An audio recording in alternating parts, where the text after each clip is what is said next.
એરથાણ Talodara road પરથી કારમાં લઈ જવાતો ₹13.9 લાખથી વધુનો દારૂ અને મુદ્દામાલ સાથે બેને ઝડપી બેને પલસાણા પોલીસે વોન્ટેડ જાહેર કર્યા.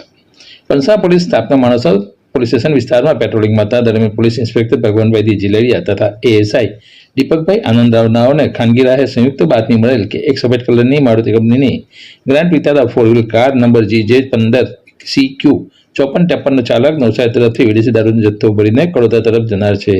જે બાતમી આધારે એરથાણ ગામ પાસે નાકાબંધી કરી બેઠા હતા. દરમિયાન બાતમીવાળી કાર હતા ત્યાં રોકવાની કોશિશ કરતા તેમણે કાર પૂર ઝડપે હંકાઈ જતા ફિલ્મી તબે પીછો કરતા તલોદરા ગામની સીમમાં કાર રોડની બાજુએ વરસાદી પાણીની નીપમાં ઉતરી જતા તેને ઝડપી ચેક કરતા તેમાંથી ભારતીય બનાવટની વિદેશી દારૂની કુલ નાની મોટી બોટલો ટીન બિયર નંગ 960 જેની કિંમત ₹2,59,440, એક કાર અંગ ઝડતીમાંથી રોકડા રૂપિયા, મોબાઈલ ફોન મળી કુલ્લે ₹13,09,690ના મુદ્દામાલ સાથે બેને ઝડપી બેને વોન્ટેડ જાહેર કર્યા.